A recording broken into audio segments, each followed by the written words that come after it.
Sekarang kita bahas penerapan hukum Newton pada bidang miring. Di sini ada soal, sebuah benda bergerak menuruni bidang yang kemiringannya 30 derajat terhadap bidang horizontal. Jika besar koefisien gesek kinetik 0,1, tentukan percepatan dan laju yang dicapai setelah 4 sekon. Untuk menyelesaikan soal ini, kita gambarkan dulu diagram benda bebas atau gaya-gaya yang bekerja pada balok yang sedang menuruni bidang miring. Misalkan ini adalah bidang miring dengan sudut kemiringan 30 derajat.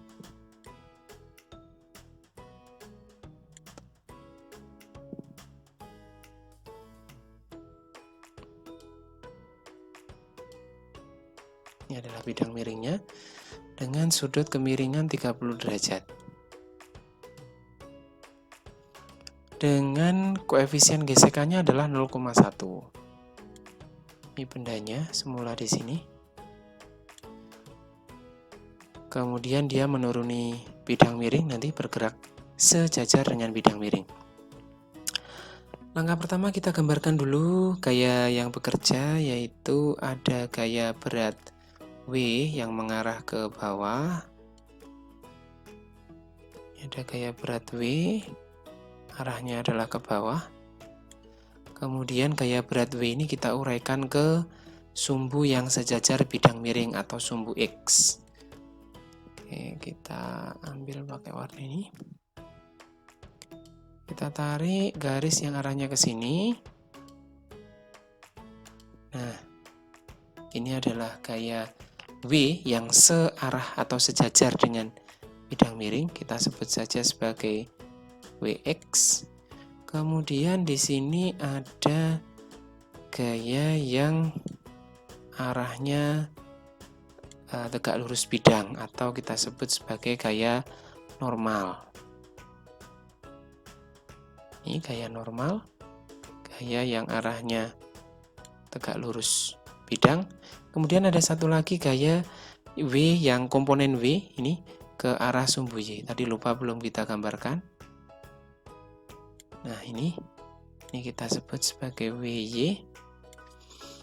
Kemudian karena lantainya kasar dengan koefisien gesek kinetik 0,1, maka akan ada gaya gesek yang arahnya melawan gerak benda. Benda ini bergerak menuruni bidang miring ke kiri bawah, maka gaya geseknya adalah ke kanan atas.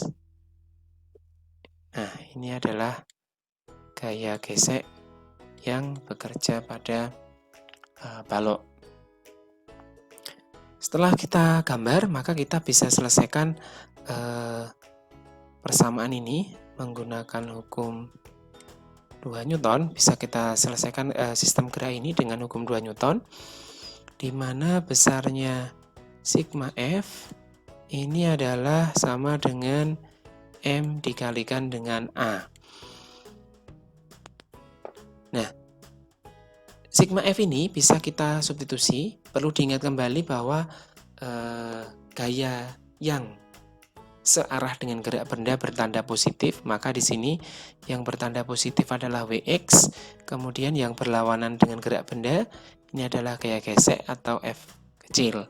Sehingga untuk sigma F-nya bisa kita jabarkan lagi menjadi Wx dikurangi dengan F ini sama dengan M dikalikan dengan A.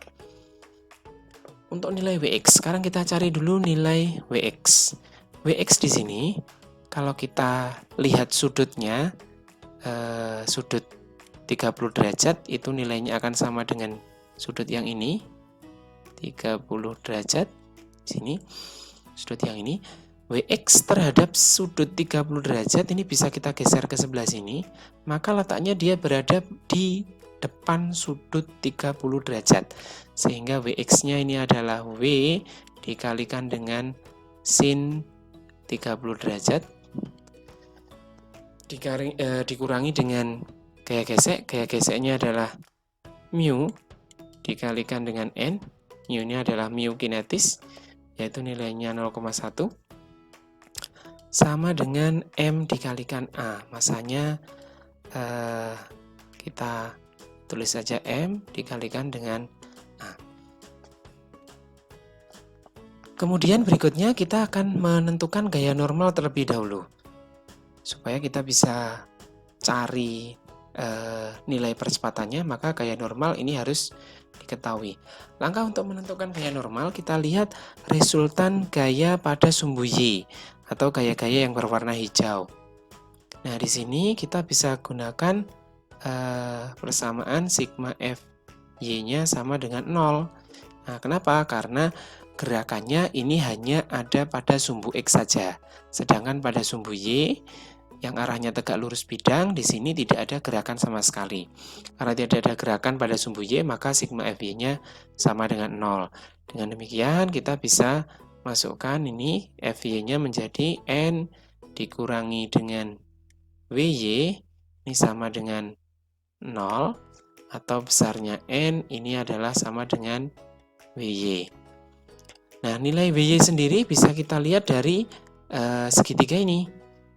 Nah, ini sisi Wy terhadap sudut 30 derajat letaknya adalah berada di samping sudut, maka kita bisa gunakan cos, sehingga W-nya bisa kita ganti dengan, atau kita jabarkan menjadi W cos 30 derajat. Nah, kemudian kita jabarkan lagi, maka ini W bisa kita ganti dengan M kalikan G cos 30 derajat. Nah, dari sini kita akan substitusikan nilai N ke persamaan sebelumnya. Maka kalau kita jabarkan persamaan yang ini menjadi W-nya diganti dengan M dikalikan G dikali sin 30 derajat sama dengan mu dikalikan dengan ini. N-nya diganti dengan Mg cos 30 derajat. Mg cos 30 derajat sama dengan M dikalikan dengan A. Nah, di sini M-nya bisa kita keluarkan dari kurung M dan G-nya. Ini bisa kita keluarkan dari kurung dengan hukum distributif. Maka menjadi M dikali G kali sin 30 derajat dikurangi dengan mu kali cos 30 derajat sama dengan M dikalikan A. Nah, karena di ruas kiri dan kanan ada perkalian M, maka M di sini bisa kita sederhanakan.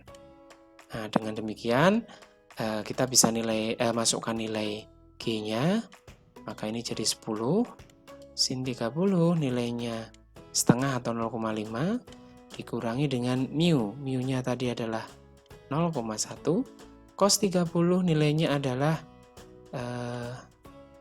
setengah akar 3. Nah, ini sama dengan A. Berikutnya kita bisa operasikan bilangan berikut. 10 dikali setengah adalah 5, dikurangi dengan 10 dikalikan 0,1, ini 1, dikalikan dengan setengah akar 3. Setengah akar 3 kalau kita hitung, maka nilainya kurang lebih sekitar 0,86 harga pembulatan. Sama dengan A.